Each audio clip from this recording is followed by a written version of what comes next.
Televisión presenta un programa especial en la celebración del bicentenario de la Revolución Francesa con Arturo Uslar Pietri.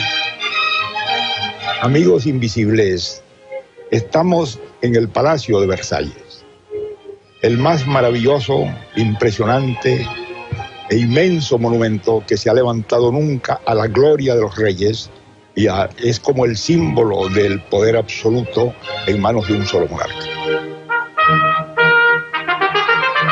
Este inmenso palacio lo inició y lo realizó Luis XIV a fines del siglo XVII, en la segunda mitad. Era una gran innovación la que había hecho entonces. Hasta ese momento los reyes habían vivido dentro de las ciudades. Habían vivido en unas especies de castillos, fortalezas, como la Conciergerie en París o como la Torre de Londres. Y el hecho de que un rey se saliera de ese castillo y fortaleza, de esa capital, y se viniera a un lugar abierto de campo, e hiciera este inmenso castillo rodeado de jardines, de lagos, de perspectivas inmensas, era una gran ruptura. Todos los reyes de Europa trataron de imitar eso. De modo que Versalles se convirtió en el paradigma y el espejo del poder absoluto de los reyes.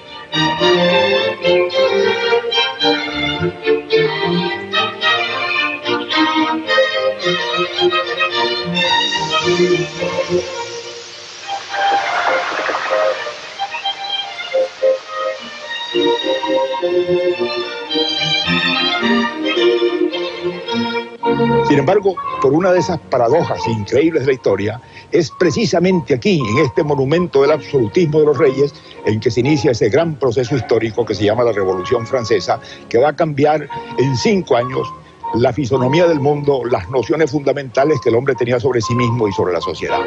Ese proceso va a ocurrir precisamente aquí. Esa revolución, que en muchos sentidos es la revolución por antonomasia, sin embargo tuvo características muy peculiares. No se pareció a lo que nosotros hemos conocido después como revolución, a la revolución rusa o la revolución china, por varias razones. En primer lugar, no tenía programa cuando comenzó, no tuvo realmente un comando continuo, no tuvo un propósito claro, se fue haciendo sobre la marcha, improvisadamente, a la luz de las circunstancias, de un modo en que los hombres que intervinieron en ella no sabían muy claramente a dónde se iba, dando zigzags y saltos de una cosa a otra, de modo que fue una especie de combustión espontánea en la que intervinieron actores de muchas clases y que terminó finalmente con cosas de grandeza y de idealismo extraordinario y con los horrores y los crímenes más espantosos, de los cuales salió una nueva época de la humanidad, que es precisamente en la que estamos viviendo, porque en una forma o en otra, todos los hombres del planeta hoy en día somos herederos de la Revolución Francesa.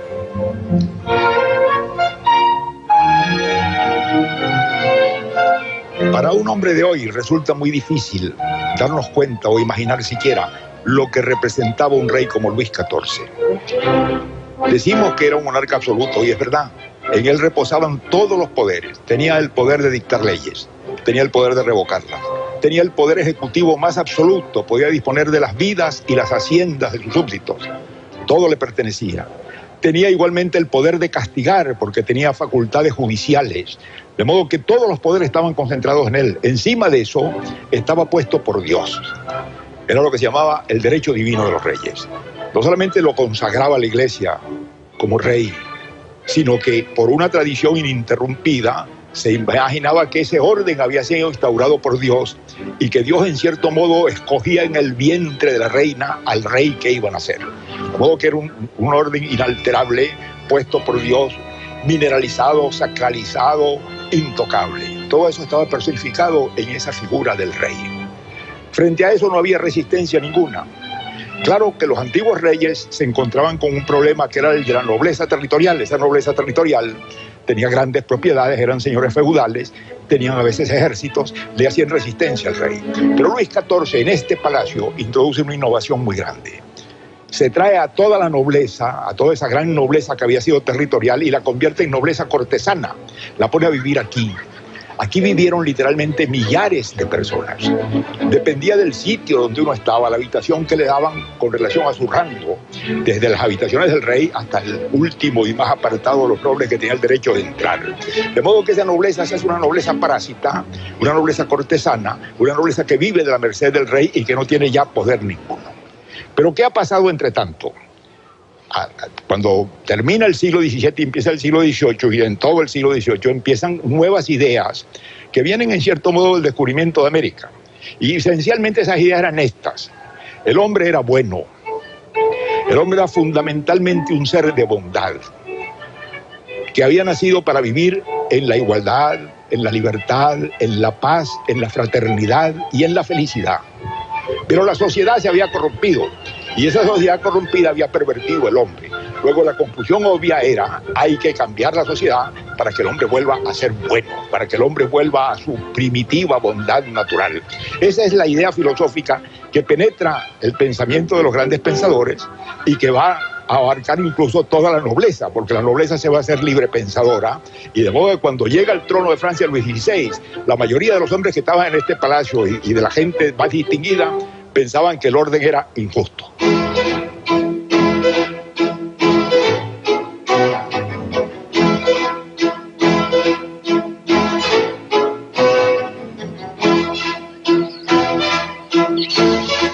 En 1789 era rey de Francia Luis XVI. Era joven, bueno, tímido, vacilante, no cobarde, que no lo fue nunca, bastante ignorante de lo que pasaba en el mundo, encerrado en este castillo, donde pasaba los días dedicado principalmente a la cacería. Salía de cacería todas las mañanas y pasaba la mayor parte del día en el monte, y en los ratos libres se dedicaba a reparar relojes. Lo habían casado muy joven con una princesa austriaca, con una hija de la emperatriz de Austria, María Antonieta, una mujer muy bella, frívola, producto de su época y de su medio, que no lo ayudó mucho porque nunca gozó de mucha simpatía ni en la corte, ni mucho menos con el pueblo francés, que la vio siempre como una extranjera y a la que calumniaron mucho y le inventaron muchas cosas. El reino de Luis XVI estuvo muy agitado por las guerras con Inglaterra, y ahí se cometió un error desde un punto de vista político y filosófico muy grave. El rey resolvió, por pugna con Inglaterra, ayudar a la independencia de las colonias británicas en la América del Norte, es decir, a la creación de la República de los Estados Unidos, que era un contrasentido para un rey absoluto. Sin embargo, hizo esto, con lo cual subió el fervor y el entusiasmo por las nuevas ideas en Francia y por las ideas de libertad, de igualdad, de representatividad, de gobierno popular. Pero además de esto, él había heredado una situación financiera muy mala. Francia estaba endeudada, había un déficit del presupuesto muy pronunciado.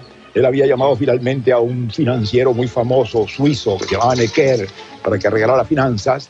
Necker trató por varios medios de rebajar el déficit, que no era posible, pero toda esa situación iba conduciendo fatalmente a un malestar, porque se produjeron dos efectos muy grandes: mucha escasez y mucha inflación. Los precios subieron, había disgusto popular, la gente peleaba en las panaderías porque subía el precio del pan y había un disgusto popular.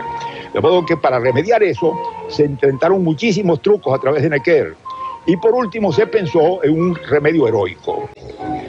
La monarquía francesa había tenido una muy vieja institución que se había reunido una vez cada siglo y medio, y la última vez era más de un siglo antes de que Luis XVI lo convocara, que era lo que llamaban los Estados Generales, que era una especie de representación de la monarquía de todo el país. Allí venían sobre todo los representantes de tres sectores: la nobleza, el clero y lo que llamaríamos hoy en día la clase media o la burguesía. La mayoría de la población era campesina, eran siervos del campo que trabajaban en las tierras de los señores, y esos no tenían representación, que eran la mayoría del país. De modo que esos tres estamentos constituyen los Estados Generales, y Luis XVI resuelve convocarlos aquí en Versalles en 1789.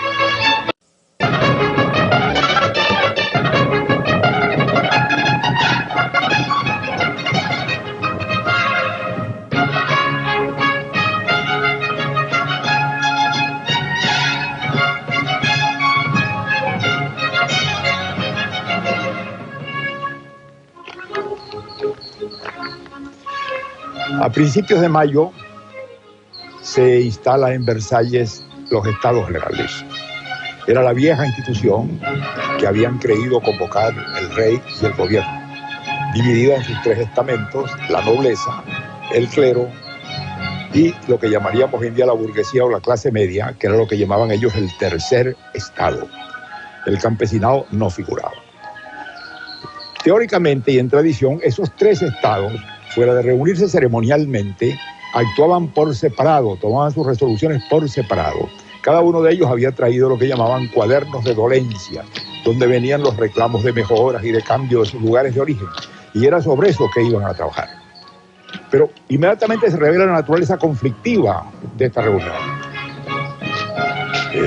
Principalmente los más numerosos, que eran los del tercer estado, resuelven que no quieren reunirse separadamente, que deben constituirse en un solo cuerpo, y ocurre un hecho muy curioso, que es que en un acto insurreccional los diputados del tercer estado juran que no aceptarán la división y que insistirán en que se cree una sola unidad de discusión.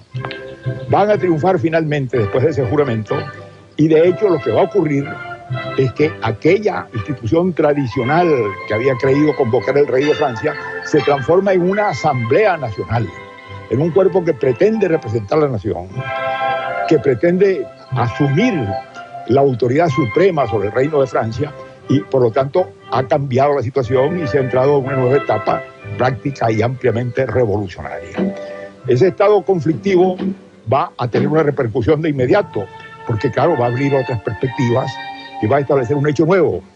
¿Quiénes están allí? Ahí hay nobles, ahí hay distinguidos sacerdotes, como por ejemplo el famoso obispo que más tarde fue el príncipe de Talleyrand. Ahí están intelectuales de clase media, abogados, está un hombre muy astuto e inteligente que sí es, y está un hombre que se va a hacer famoso de inmediato, que era un noble tronado y de mala fama, que se llamaba Mirabeau, hombre de un inmenso genio oratorio y de una gran facilidad de expresión, que le dio mucho sentido político y una nueva fisonomía a esa reunión. La actitud de la Asamblea Nacional, de los Estados Generales convertidos en Asamblea Nacional, que era un hecho insólito, provoca de inmediato una gran reacción y una resonancia inmensa en la ciudad de París. París, de hecho, se va a volver el agente principal de todo el proceso revolucionario. Va a ser la actitud de la población de París, sobre todo de las clases populares, las actividades, las actitudes que toman, las iniciativas violentas que toman, las que le van a dar su sentido y su dirección a la población. Y va a haber una especie de relación entre lo que pasa en París y lo que hace la Asamblea, y entre lo que hace la Asamblea y lo que pasa en París.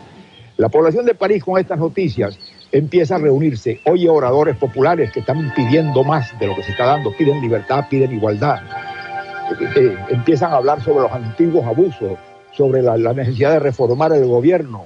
Hay oradores populares como Camilo de Moulin que empiezan a hablar en un lenguaje nunca oído, y se va exaltando la población, sobre todo las clases más populares, que se arman finalmente, que toman armas en los depósitos que tenía el rey, y que un buen día marchan contra una vieja fortaleza que era la Bastilla. El 14 de julio la asaltan y la toman.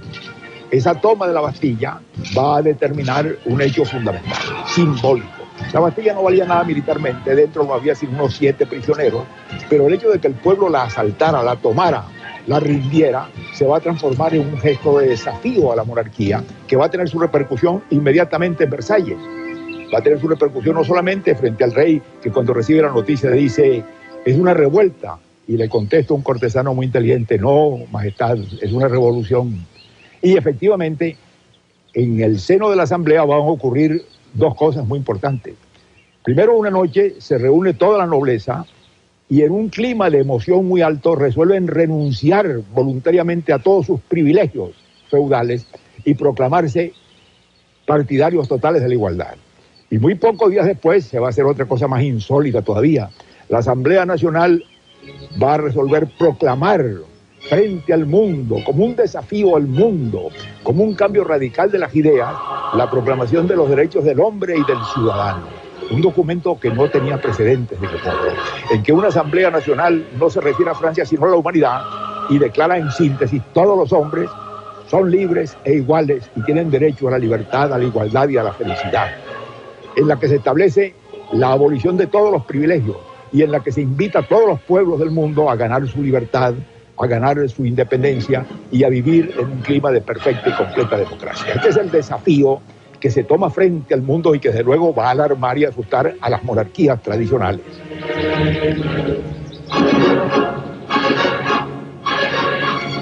A partir de ese momento se han producido varias rupturas que son muy importantes. En primer lugar, la Asamblea Nacional se ha independizado prácticamente del rey y trabaja activamente por crear una nueva constitución o una constitución que no la había tenido el Reino de Francia, para crear una monarquía constitucional muy sobre el modelo de la inglesa. Eso es lo que tienen más o menos las gentes que manejan la Asamblea Nacional en mente. Pero el pueblo de París, por su parte, entra en lo que pudiéramos llamar un proceso revolucionario. Empiezan a surgir formas de autoridad que no se conocían, comités de barrio, la vieja municipalidad de París se transforma en una comuna, empieza a haber actos de violencia a partir de la toma de la Bastilla, y sobre todo como protesta de una situación económica difícil, de escasez de alimentos y de carestía de precios. Hasta que toda esta situación desemboca en un hecho muy importante. Un buen día, el pueblo de París sale de París, la gente popular, con palos, con picas, hombres, mujeres, niños, y marchan a pie hasta Versalles e invaden el castillo. El rey está confuso, no sabe exactamente lo que está pasando, vacila, duda. Hay un momento muy curioso en que él dice, ¿qué hago? Y un cortesano le dijo, hacer el papel de rey. Pero no lo supo hacer. Era un hombre vacilante, era un hombre a quien la situación evidentemente sobrepasaba. Y entonces el pueblo invade Versalles y respeta al rey, echa al suelo las rejas del palacio, invade los apartamentos. El rey y la reina se ven rodeados de aquella multitud y por último los fuerzan, después de ocupar el palacio durante todo un día y una noche, a regresar a París a la fuerza, a la vieja residencia de los reyes en París, que era el Palacio de las Tullerías. Y cuando los llevaban en esa marcha, la gente gritaba, y esto es muy significativo, ya aquí llevamos al panadero, a la panadera y al aprendiz, es decir, al rey, a la reina y al delfín, al príncipe heredero. Cuando llega Luis XVI de nuevo a París, en esta condición prácticamente de prisionero, la Asamblea Nacional se viene también. Desde luego se ha establecido una situación revolucionaria. Es un momento en que ya no cabe duda de que esto ha adquirido una velocidad de cambio y de transformación que ya nadie controla, que en el seno mismo de la Asamblea nadie está seguro de a dónde va a parar esto. Van a surgir iniciativas contrarias y opuestas y va a empezar propiamente la etapa revolucionaria. Ya desaparecidos los Estados Generales, ya transformada la Asamblea Constituyente en un cuerpo que trata de controlar y dirigir ese movimiento espontáneo que sacude a toda la población de París principalmente, porque París es el principal protagonista, y luego al resto de Francia en un proceso incontenible.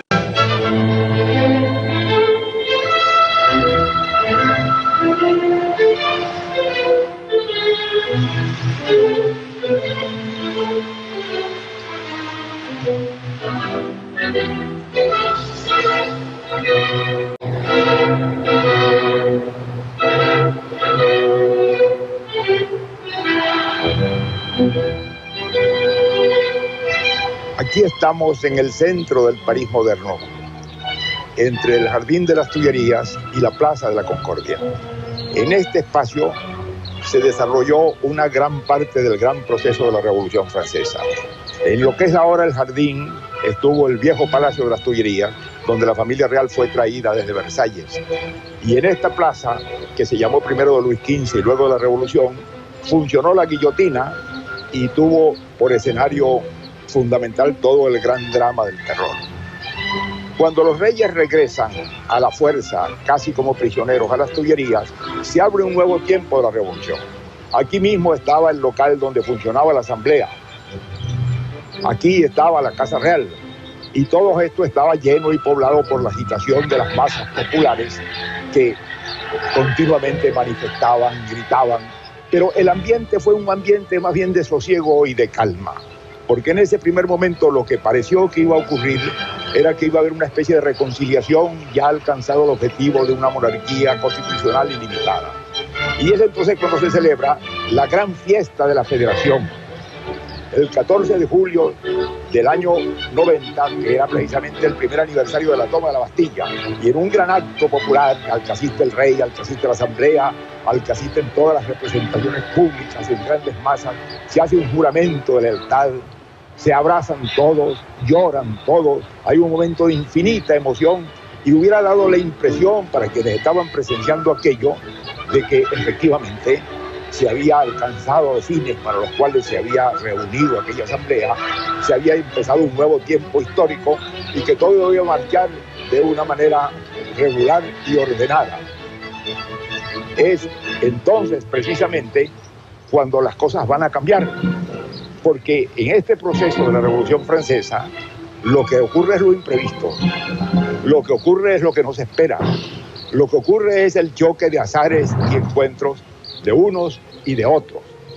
Y en ese proceso hay, en esa primera etapa, 3 personajes que hay que nombrar, aunque sea brevemente, porque en un momento dado parece que van a desempeñar un papel definitivo. Uno es Mirabeau, el gran orador, que logra un gran apoyo popular y que parece que va a lograr, y trata de hacerlo, de entenderse con la monarquía para buscar un acercamiento entre la asamblea y la monarquía. Desgraciadamente Mirabeau va a morir sin poder completar esa tentativa. El otro es Lafayette, que era un hombre brillante de la nobleza, el marqués de Lafayette, que había sido general de la Revolución en los Estados Unidos y que gozaba de un gran prestigio. Se pensaba que Lafayette, con su prestigio militar y su habilidad política, podía ser el conciliador. Y había un tercer personaje siniestro, que era el duque de Orleans, primo del rey, aspirante y ambicioso, que va a enredar las cartas jugando a buscar un modo de satisfacer esa ambición.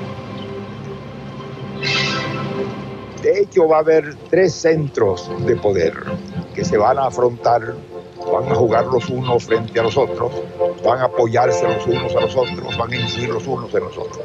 En primer lugar, tenemos el rey y sus ministros, que en realidad tenían cada vez un poder más reducido, más disminuido, más ornamental. En segundo lugar, la asamblea, o por mejor decir las asambleas, porque fueron 3. La primera fue la que se originó en los Estados Generales, de que se convirtió luego en la Asamblea Nacional, que va a durar 3 años. Después va a venir la Asamblea Legislativa, que va a durar 1 año. Y por último va a venir la Convención, que va a durar propiamente hasta el fin de la Revolución. Pero siempre va a jugar el mismo papel. Va a ser un poder representativo donde se van a afrontar en lucha política abierta todos los sectores, desde la izquierda hasta la derecha, desde los más reaccionarios hasta los más conservadores. Y por último, existe otro poder muy importante, que es el poder de la calle. Ese poder de la calle está constituido por ese espontáneo fervor y movimiento popular, a veces dirigido, a veces no dirigido, a veces espontáneo, que produce de sí una situación nueva y distinta. Es un poder muy institucional y que tiene una conexión muy directa con los hombres de la asamblea, porque los hombres de la asamblea, los jacobinos, los feuillants, como les llamaban a los más moderados, los girondinos, que eran los más moderados, trataban de apoyarse en el movimiento popular y lo excitaban. La realidad que percibimos al contemplar tan confuso panorama, pero que al mismo tiempo, visto a distancia, adquiere una dimensión real, es que el poder real donde está es en algunos dirigentes políticos a través de los clubes políticos que logran movilizar la calle. Y la calle entonces crea las secciones, que son unas especies de comisiones por barrios y por secciones de la ciudad, que se arman, que se mueven, que atacan, que protestan, que piden. Luego logran dominar la antigua municipalidad de París y la transforman en lo que va a llamarse la comuna, que es una comuna insurreccional, que ya no tiene nada que ver ni con la asamblea ni con el rey, y que va a desempeñar un papel profundo en la radicalización de la revolución.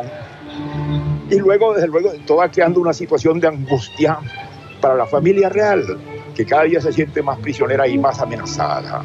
Y es entonces, en 1792, en la mitad de este proceso, cuando el rey se angustia y piensa que debe buscar una manera de evadirse y de salir del escenario, bien sea para marcharse al extranjero, bien sea para establecer una cabeza de resistencia en alguna parte del interior de Francia. La fuga de la familia real fue pésimamente preparada y mucho peor realizada.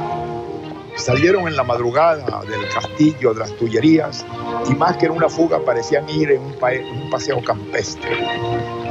Iban en busca de las fuerzas amigas que debían apoyarlos y que debían encontrar a 2 o 3 jornadas de la salida de París. Pero a la velocidad que iban deteniéndose en distintos lugares, no alcanzaron el fin que perseguían. Cuando llegaron a la ciudad de Varennes y se detuvieron en una fonda para comer, los reconocieron. Se armó un gran alboroto, se dio la alarma y terminaron por quedar prisioneros en la fonda, y luego vinieron las fuerzas de la revolución y los volvieron a París. Allí ha debido terminar la monarquía. Era la ruptura abierta con todo lo que se había venido haciendo hasta ese momento para establecer un régimen constitucional. Sin embargo, no cae la monarquía, es muy curioso. No cae, no la destruyen. ¿Por qué? Porque el sentimiento monárquico del pueblo francés era muy grande. El pueblo francés había tenido una asociación de monarquía y religión por muchísimos siglos. Y el rey era una figura sagrada, de modo que desaparecer la figura del rey le daba miedo a la asamblea. De tal modo que se discutió si se abolía la monarquía y se establecía una república, y a pesar de que había allí hombres sumamente radicales, lo que predomina es la idea de salvar la monarquía. La salvan, pero claro está, estableciendo unas nuevas atribuciones distintas, un nuevo régimen, por así decirlo, con respecto al monarca, pero la monarquía se restablece y permanece a pesar de esa gran crisis de la fuga. Pero claro, es una monarquía que está amenazada, que ha perdido en gran parte la poca fe que quedaba sobre ella de parte del pueblo, que ya la ven como una monarquía traidora, porque ha huido ¿para qué? Ha huido para ponerse contra la revolución, claro está, ha huido para apoyarse en los países y los gobiernos extranjeros como el gobierno de Austria y el de Prusia, y acaso el de Inglaterra, que ya están preparándose contra la influencia que la Revolución Francesa puede tener en los sucesos del país, de Europa, y por lo tanto el rey parece un traidor y la familia real parece que ha traicionado. Pero claro está, este mismo hecho ha acelerado el proceso revolucionario, ha aumentado la indignación popular, ha dado un pasto maravilloso a los agitadores para que puedan excitar la violencia popular contra la figura del rey y acelerar el proceso de transformación violenta que se venía viviendo.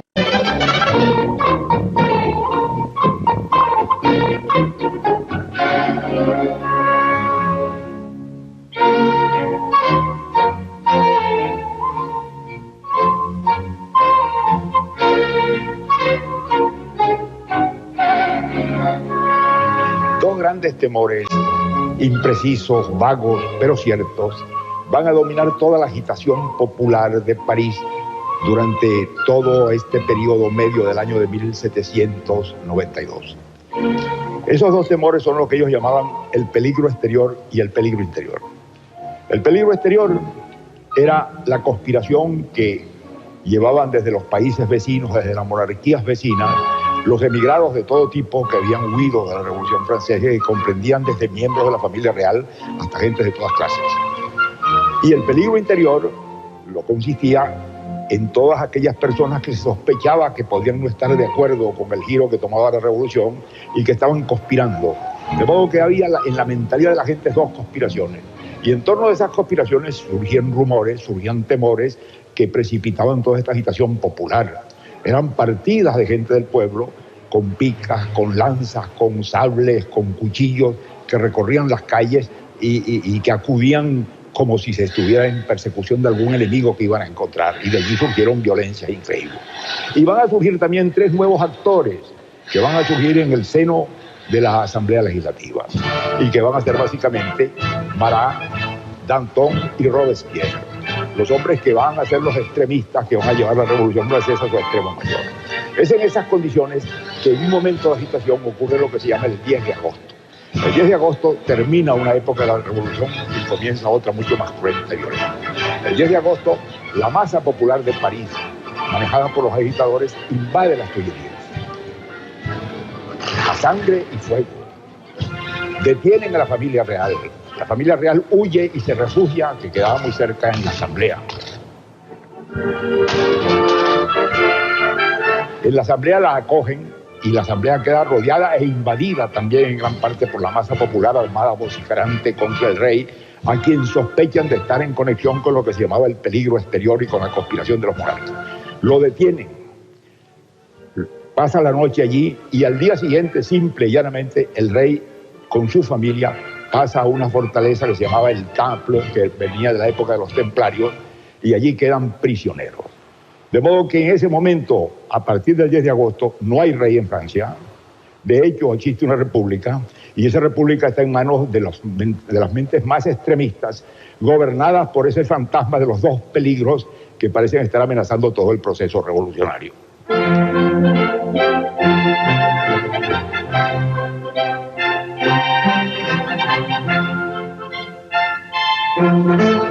Con el rey y la familia real presos, la oratoria encendida de Danton, que conmovía no solamente a la asamblea, sino a la masa popular, el odio reconcentrado y frío, implacable de Marat, y la virtud llevada al extremo del crimen de Robespierre van a dominar la escena. La agitación popular va a subir a su máximo. Es entonces cuando va a ocurrir uno de los más trágicos episodios de la Revolución. El día 5 de septiembre de 1792, la masa popular armada, gentes de todas clases, con picas, con lanzas, con fusiles, con armas, incluso con cañones, se dirigen a las prisiones donde estaban acumulados gentes de todas clases, porque había gentes que estaban presas allí por sospechosos, porque pertenecían a una clase social determinada y se pensaba que podían estar contra la revolución, algunos criminales, y entran a esas prisiones, las invaden y comienzan a matar indiscriminadamente a todos los que están presos. Y de una prisión marchan a la otra. Y eso va a durar 2 días, el 5 y el 6 de septiembre.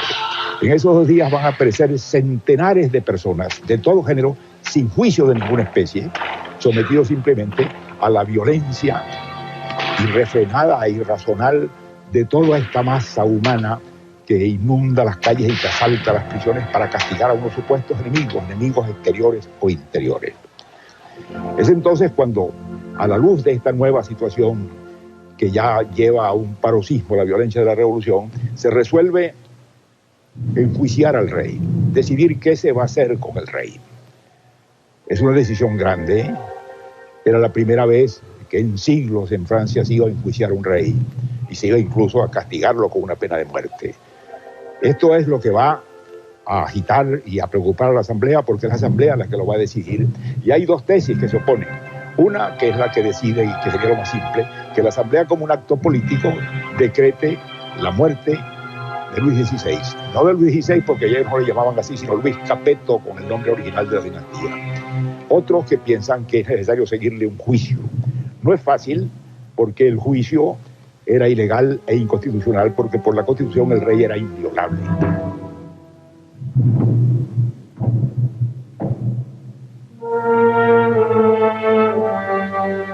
La asamblea se decide por el juicio. Va a ser una larga y dramática sesión que va a durar días y noches enteras, con todo el recinto invadido por la masa popular ávida de ver al rey sometido a juicio y de oír lo que dicen los que le acusan y los que lo defienden. Luis XVI se va a comportar con una enorme dignidad, con una gran entereza, con mucho valor moral. Las palabras que va a decir en cada ocasión son muy dignas, muy serias, muy sinceras, muy pensadas. Su actitud va a ser de una gran serenidad y objetividad que impresiona mucho a los que debaten. Y ocurre el caso extremo de que en aquel momento de tanta emoción, aquella inmensa asamblea con el público metido dentro, no llega fácilmente a hacer una mayoría para condenarlo o para someterlo al juicio que se debate primeramente, sino que se hace por un margen sumamente pequeño de votos. Y una vez sometido al juicio, entonces hay que decidir cómo, qué se va a hacer, por qué se vota. Se puede votar por varias cosas. Se puede votar por la muerte, se puede votar por el ostracismo, se puede votar por la prisión, pero evidentemente lo que está en la mente de los más extremistas es la muerte. Y entonces van subiendo a la tribuna uno tras otro los oradores a votar por la muerte o por la prisión o incluso por la anulación de toda pena y dejarlo en libertad. Es muy dramático ese desfile y retrata mucho a las personas que están allí. Y hay un momento muy dramático en que el duque de Orleans, el primo del rey, de la familia real, sube a votar, y ante el asombro y el horror de la muchedumbre, el duque de Orleans vota por la muerte del rey. Desde aquel momento aquel hombre se condenó a sí mismo. Lo que lo esperaba después era la caída el desprecio, cambió de nombre, se llamó Felipe Igualdad y terminó en la guillotina. En esa situación, el rey es condenado por un margen también muy pequeño de votos. Regresa a la prisión donde lo guardan su mujer, su hermana y su hijo y su hija, y con ellos con mucha serenidad pasa ese espacio de tiempo hasta que llega la mañana del 21 de enero de 1793 y lo conducen a la Plaza de la Revolución para ser guillotinado. Con gran dignidad pone la cabeza en la guillotina, cae la cuchilla y la cabeza del rey de Francia ensangrentada cae en el cesto, de donde la toma el verdugo y se la muestra a la muchedumbre que brama de entusiasmo, de miedo o de gusto.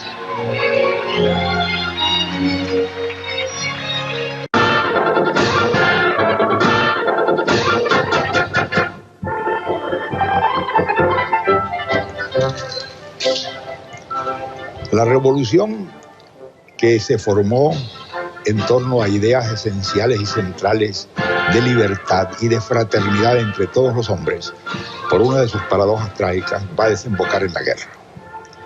La guerra era inevitable. La ejecución del rey, la forma desafiante en que la revolución había amenazado todos los tronos de Europa, habían provocado una reacción extranjera que inevitablemente iba a conducir a la guerra. Pero es que además la revolución la provocó. La revolución no se hizo para Francia, nunca fue francesa en un sentido restringido. Ellos siempre pensaron en que aquello era un movimiento que iba a cambiar la historia, que iba a iniciar un nuevo tiempo del género humano y que era para todos los hombres, para toda la humanidad, en todos los lugares. De modo que esto es un desafío que la revolución lanza a los reyes de todo el mundo y los provoca. Además, Francia en ese momento era el país más poblado de Europa, de modo que tenía una base de población muy grande para soportar grandes ejércitos como ningún otro país de Europa. Y además ellos van a introducir otra innovación, y es que no van a recurrir como los reyes lo hacían a ejércitos de mercenarios o profesionales, sino que van a reclutar, van a llamar a los voluntarios que se inscriben para tomar las armas y salir a luchar por la patria, a salir a luchar por la libertad. Esa idea de patria es una idea de la revolución, no existía en tiempos de los reyes. De modo que van a hacer con eso la idea de patriotismo.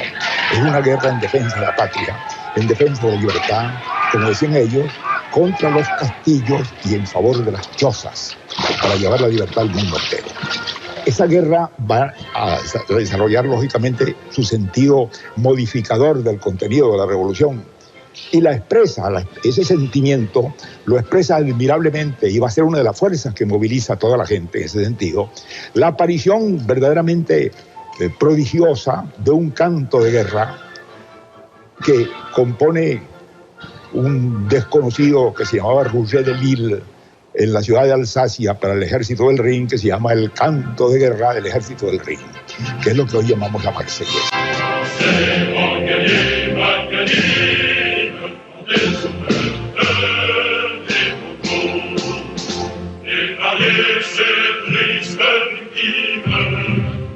La Marsellesa es un gran poema épico, un gran poema popular, con una fuerza de convocatoria, de emoción, de convicción, que produjo efectos mágicos en los lugares de combate y de lucha. Los ejércitos se exaltaban y se excitaban y se hacían matar al canto de la Marsellesa, y este canto de guerra se transformó en el himno de la libertad y de la lucha contra el despotismo en el mundo entero.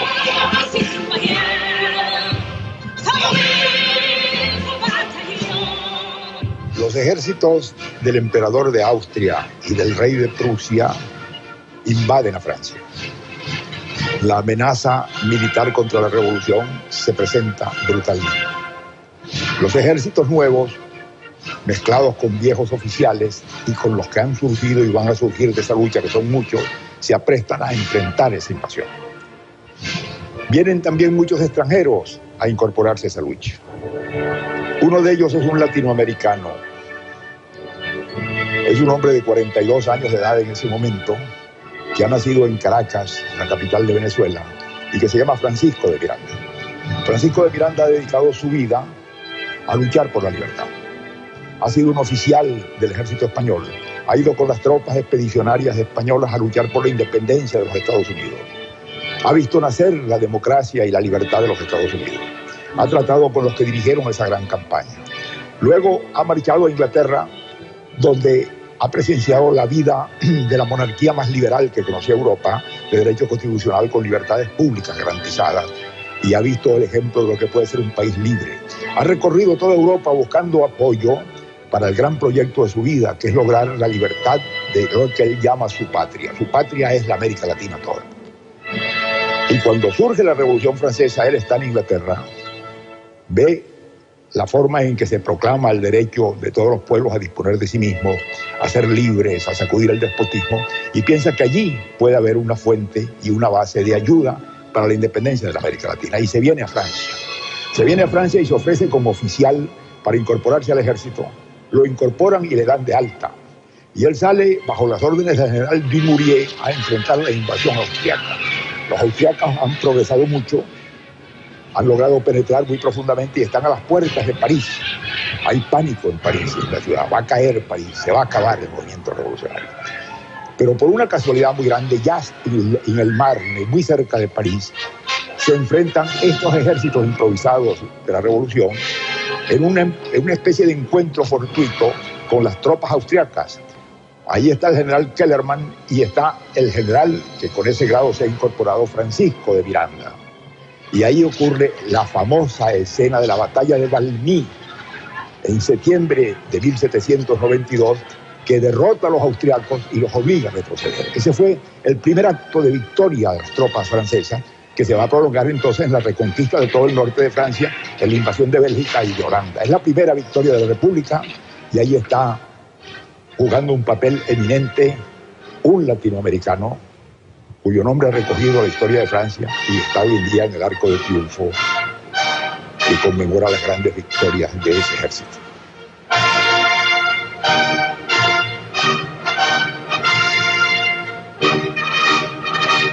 La victoria del general Dumouriez cuando invade a Bélgica y a Holanda constituye la primera gran triunfo y la primera expansión que tiene la Revolución Francesa en territorio fuera de la Francia. Va a comenzar allí en realidad una guerra muy larga, cosa que no pensaban ellos. Esa guerra en rigor va a durar prácticamente 21 años, hasta el final de las guerras napoleónicas. No va a cesar ni un solo momento y Francia va a dar un aporte extraordinario de sangre para esa larguísima lucha, que al mismo tiempo va a convertirla en la potencia militar más importante de Europa en su tiempo y que desde luego va a hacer surgir una nueva circunstancia histórica. Cuando Dumouriez se ve triunfador, él piensa que en sus manos está el destino de la revolución y como él en el fondo sigue siendo monárquico, resuelve empezar a conspirar con la idea de volverse con ese ejército sobre París, tomar a París, acabar con aquella asamblea revolucionaria y establecer una monarquía de tipo constitucional que sea una rectificación de toda esa marcha que ha venido teniendo la revolución hasta ese momento. Al entrar en esa conspiración es descubierto, huye, pero Miranda, que está junto a él, va a quedar implicado a pesar de que no toma ninguna participación en esto. Y en aquel momento tan peligroso es detenido, es sometido a juicio y tan grande fue su inocencia que logró salir con vida y no terminar en la guillotina, lo que le permitió completar el esfuerzo de su vida, iniciando la larga etapa de lucha por la independencia de la América del Sur, como él llamaba su patria. Esa circunstancia va a traer un hecho nuevo al escenario. Ha surgido un poder militar, un poder que va a crecer, un poder que va a terminar en ser el poder efectivo de la revolución, porque a través de los ejércitos invasores la revolución penetra prácticamente en toda Europa. Va a llegar finalmente a España y a Rusia. Y al son de la Marsellesa y de la proclamación de los nuevos principios va expandiendo las formas y los ideales de la Revolución Francesa. Claro que de una manera impuesta y por la fuerza, pero al mismo tiempo está creando un poder que no habían previsto los hombres de la Revolución. Los hombres de la Revolución que esperaban un mundo de libertad y de paz desembocan en un mundo de guerra y de predominio del poder militar. Ese predominio va a cambiar el curso de la Revolución. Van a surgir de allí nuevos jefes. De esos hombres nuevos van a salir grandes jefes militares y entre ellos va a surgir un oscuro capitán corso que estaba en aquellos días viendo con ojos de asombro lo que pasaba y que se llamaba Napoleón Bonaparte.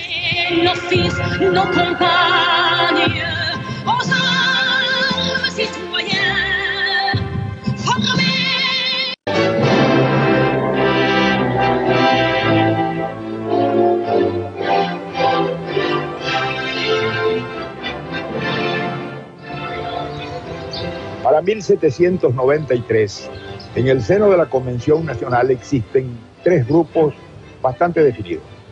El más numeroso es el de los girondinos, que lentamente, por un proceso inevitable, han ido convirtiéndose en el sector más liberal y más acomodaticio de la Asamblea.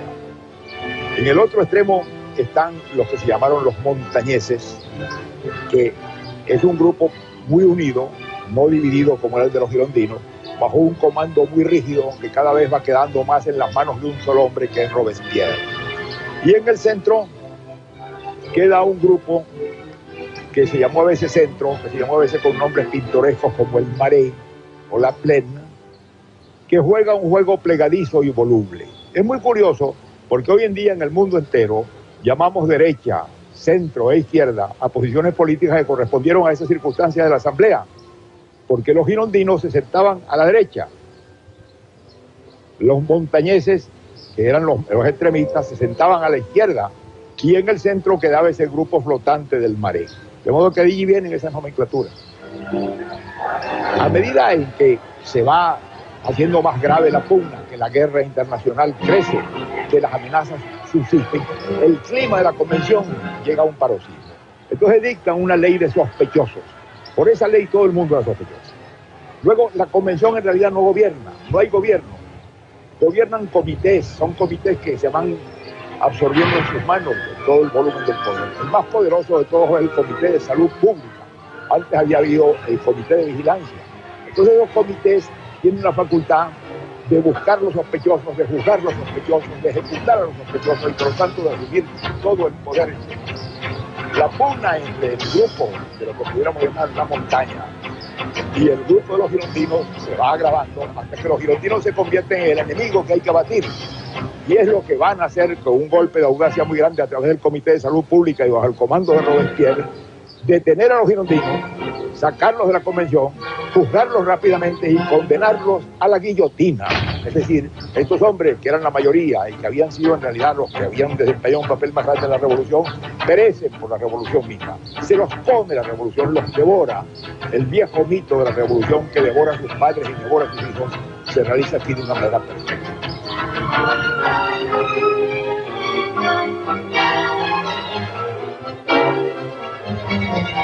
El poder se ha ido concentrando rápidamente en una pequeña institución que es el Comité de Salud Pública en el seno de la Convención. Ese comité asume poderes que ningún rey de Francia tuvo nunca, incluso el de disponer de la vida de cualquier persona. Y dentro de ese comité hay una figura dominante que es en realidad la voluntad suprema de todo esto, que es la de Robespierre.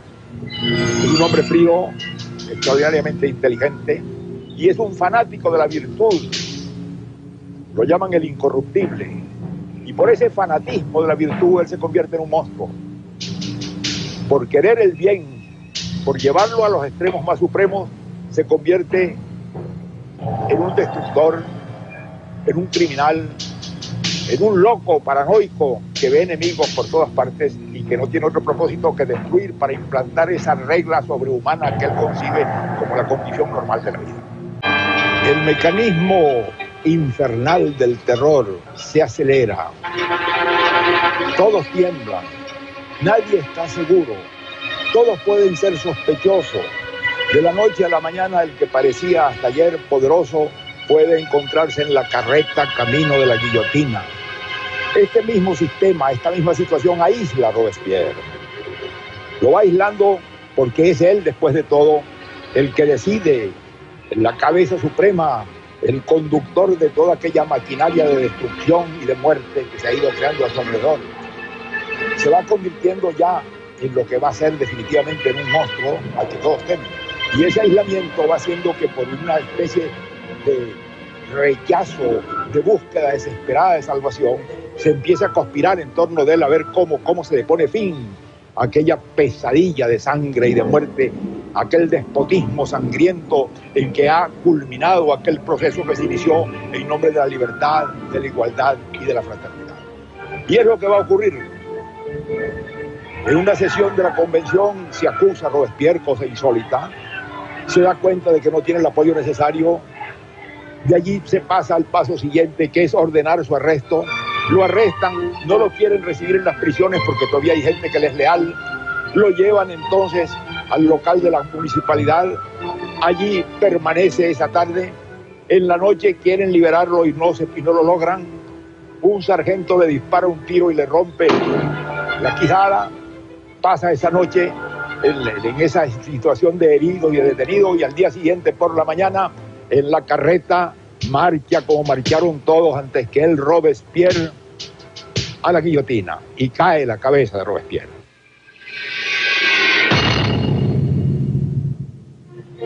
Había cesado la horrible pesadilla. Todos tenían la sensación de haber nacido de nuevo, de haber despertado un nuevo día, un nuevo tiempo. Una inmensa sensación de alivio y de esperanza entró en todos. Había terminado efectivamente el horrible, el terrible proceso del terror, cuando cayó la cabeza de Robespierre en el cesto de la guillotina. Esa sensación la expresó de un modo muy claro tiempo después uno de los grandes personajes de la revolución, que fue Sieyès, que estuvo de los Estados Generales en adelante, y cuando regresó a París y le preguntaron: ¿y usted qué ha hecho?, contestó: he sobrevivido.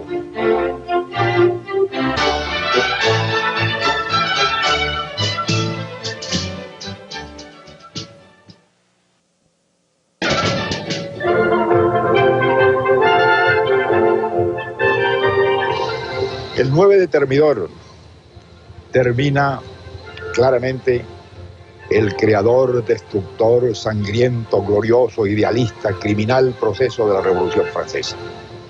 Fueron 5 años desde los Estados Generales hasta ese momento en que ocurrió con una fuerza, con una capacidad de cambio inmensa, ese proceso que no fue dirigido ni planificado por nadie, que surgió de azares, de contradicciones y de circunstancias, y que llega a culminar en ese momento final del terror, en que la propia revolución se está devorando a sí misma y destruyendo hasta que termina por consumirse y terminar. Lo que viene después es como una especie de suspiro de alivio. La gente siente que ha terminado aquella pesadilla, que se va a empezar a poder vivir de nuevo. Se redescubre esa cosa que alguno de ellos una vez nombró la dulzura de vivir. En París, que es la capital, revive el lujo, reviven las viejas costumbres, las mujeres empiezan a vestirse y a ser elegantes, se reanima la vida de café y de teatro. Los restos de los montañeses que quedaban en la convención, muchos de ellos van a ser expulsados, otros van a ser presos y van a desaparecer como fuerza política, los que entre ellos pudieron sobrevivir el trágico proceso de la guillotina. De modo que se abre una nueva época, pero una nueva época con muchas dificultades. Porque en primer lugar hay un gran deseo de volver a los valores olvidados, a volver a una libertad efectiva, a volver a una vida de cierta independencia de las personas, a volver al lucro, a volver al lujo. Y esto trae desajustes económicos importantes, desajustes económicos que hacen un gobierno colegiado como el que se instaura muy difícil de gobernar. Ese gobierno momentáneo y transitorio va a durar en realidad muy poco tiempo, va a durar algo más de un año, y al final de ese proceso de un año va a surgir una nueva forma de gobierno con una nueva constitución, que es lo que se conoce en la historia de Francia con el nombre de el Directorio. El gobierno del Directorio va a durar 4 años. Es un gobierno colegiado, en el que no hay ninguna personalidad dominante. Y no solamente esto, sino que hay poco acuerdo entre sus miembros. Este nuevo despertar de libertad, este regreso a las viejas circunstancias de la vida, va a despertar muchas ambiciones pequeñas y mezquinas. Va a haber durante esta época mucha especulación, no poca corrupción, celos y pugnas entre los miembros del directorio, y por lo tanto va a ser un gobierno sin prestigio y sin autoridad.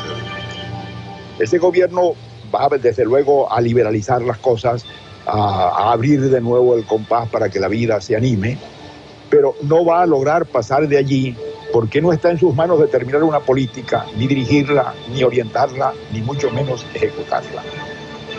En esa situación, que es la que va a vivir Francia esos 4 años, hay otra fuerza verdadera y muy importante, que es después de todo la única efectiva que queda, que son las Fuerzas Armadas. Durante los años de la guerra, que empezó el 93 o a fines del 92 con propiedad, y que han continuado sin detención, Francia ha estado interviniendo militarmente con el ejército revolucionario en la mayoría de los países vecinos de Europa. Y ese proceso va a seguir. De modo que la Revolución Francesa, la presencia de la Revolución Francesa en la mayor parte de Europa, no es una presencia ideológica, no es una presencia de ideas, no es una presencia de entusiasmo espontáneo, es una presencia militar. Es una presencia que se mira como un ejército invasor extranjero y contra el cual se lucha, contra la presencia de las fuerzas francesas durante esos largos años que van a venir. Van a luchar españoles, italianos, franceses, holandeses, alemanes. Esa presencia militar va a irse afirmando en la medida en que el gobierno del directorio se desacredita y va a terminar prácticamente porque las Fuerzas Armadas son en realidad las dueñas del destino de Francia. Y en ellas aparece un hombre que sale de esta escuela militar frente a la cual estamos, que va a asumir esa representación porque adquirió una gloria militar inmensa y que se llama Napoleón Bonaparte. 4 años después de proclamarse el directorio, ocurre el golpe de Estado del 18 Brumario del año 99 y Napoleón Bonaparte se convierte en el primer cónsul, es decir, de hecho en el dictador de Francia. Lo que viene después son 15 años de guerra y de expansión que van a terminar con el derrocamiento final de Napoleón en Waterloo. La expansión militar de la República se logra por la obra de un grupo de oficiales muy brillantes y muy jóvenes. Estos hombres que han surgido de los ejércitos de la Revolución y que han ascendido muy rápidamente. Muchos de ellos llegan a ser generales de 20 y tantos años y algunos de ellos llegan a ser general en jefe de 29 años de edad. Adquieren un prestigio inmenso en el país y fuera del país. Y en un momento en que el gobierno no tiene mucho prestigio en Francia, en que el directorio está recibiendo críticas, se le acusa de corrupción, se le acusa de faltas de probidad serias, el prestigio de los militares crece y prácticamente el que más crece es el de uno entre ellos, que sin duda alguna es el más destacado y brillante, que ha salido de la Escuela Militar de París y que se llama Napoleón Bonaparte. Todos los que sueñan con un cambio, con un regreso a alguna forma de gobierno de autoridad legítima, piensan en este joven oficial. Y es lo que va a ocurrir. Al cabo de 4 años de directorio, el directorio se ha gastado, está dividido, está sin autoridad, y entonces va a ocurrir un golpe de Estado en noviembre de 1799. Ese año, el cuerpo legislativo de la época se reúne y después de un debate muy difícil van a resolver destituir a Bonaparte. Bonaparte se impone porque está presente, disuelve la asamblea y se crea una nueva forma de gobierno que se llama el consulado. Y él va a aparecer como el jefe personal de ese nuevo gobierno que aparentemente es colegiado, pero que no es otra cosa que una dictadura cesarista. Es la repetición del viejo fenómeno del cesarismo político que se había dado ya en Roma. Entonces aparece al final de la parábola de la revolución la figura de este hombre de genio que va entonces a llevar la expansión militar a su culminación. Lo que espera Francia es mucha gloria militar, mucho poder, pero sin duda alguna 15 años de guerra, de dura y costosa guerra. De modo que aquí podemos decir que termina esa parábola que se inicia con la reunión de los Estados Generales en Versalles y que termina el 18 de Brumario cuando Bonaparte da el golpe de Estado que lo convierte y lo va a convertir por 15 años en la figura más prominente militar de Europa y en una nueva forma de gobierno que es el imperio francés. Ahí termina esta parábola que transformó la manera de pensar de todos los hombres en la tierra y que marcó una ruptura de la historia universal de una dimensión que posiblemente no tiene precedentes.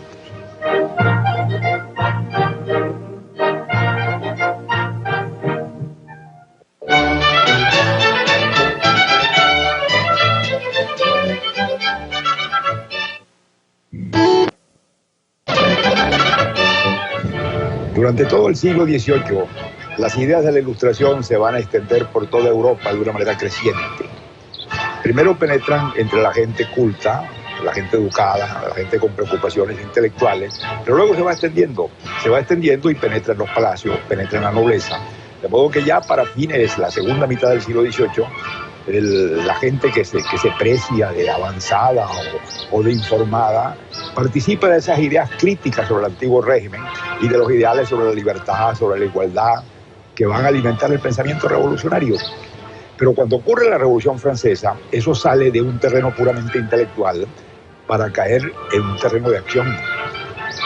Entonces aquellas ideas sobre las cuales se podía disertar y discutir se van a transformar en una realidad impresionante y efectiva, y es que un gran país histórico, la más vieja monarquía de Europa, de pronto en su seno da un cambio radical de 180 grados y aparece un ensayo de vida política que no tenía precedentes en Europa.